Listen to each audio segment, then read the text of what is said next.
সুপ্রিয় দর্শক, আসসালামু আলাইকুম। কেমন আছেন সবাই? আশা করি সবাই ভালো আছেন।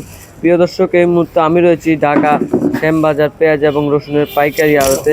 প্রিয় দর্শক, আজকের এই বাজারে কেমন দাম দরে বিক্রি করছে তার সরাসরি আজকে আপনাদের মাঝে আমিও ফুকন আজকের এই ভিডিওতে জানিয়ে দেব। প্রিয় দর্শক, এই মুহূর্তে আমরা সরাসরি ব্যবসায়ীদের কাছ থেকে জেনে নেব আজকের সকল প্রকার দাম দর।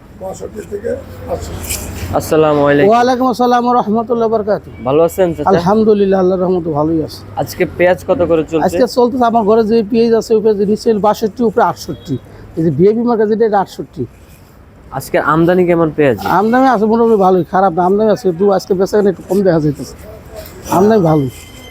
এদিকে আছে রসুন। রসুন কত করে? রসুন আছে তো মনে করবি চায়না রসুন আছে তোমার 15 থেকে 25 টাকা। আর এটা ফরিদপুর রসুন, এই ফরিদপুর রসুন আছে তোমার হলো 50 থেকে 55 টাকা। আর নাটোর আছে 60 টাকা থেকে 65 টাকা রসুন। হ্যাঁ। আর এদিকে আছে চায়না রসুন। এই চায়না রসুন যে বললাম 15 থেকে 25 টাকার মধ্যে আছে। 115 থেকে 125 টাকা। 115 থেকে 125 টাকা। হ্যাঁ। রসুনের আমদানি কেমন? রসুন আমদানি আছে ভালোই, দাম বাড়ছে, রসুনের দাম বাড়ছে, চায়না রসুন দাম বাড়ছে।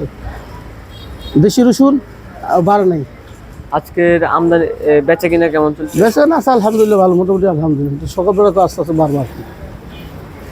সুপ্রিয় দর্শক, এই মুহূর্তে আমরা সরাসরি ব্যবসায়ীদের কাছ থেকে জেনে নিলাম আজকের পেঁয়াজ, রসুন এবং চায়না রসুনের আজকের দাম দর কত ছিল তা সরাসরি আমরা ব্যবসায়ীদের কাছ থেকে জেনে নিলাম। প্রিয় দর্শক, দেখতে পেলেন এই যে দেশি রসুনগুলো দেখতেছেন। প্রিয় দর্শক, কিছুক্ষণ আগে ব্যবসায়ীদের কাছ থেকে সরাসরি জেনে নিলেন আজকের দাম দর কত ছিল। প্রিয় দর্শক, এই ছিল আজকের সর্বশেষ আপডেট খবর। আমিও ফুকান, আসসালামু আলাইকুম। প্রিয় দর্শক, চ্যানেলটি অবশ্যই সাবস্ক্রাইব করে যাবেন।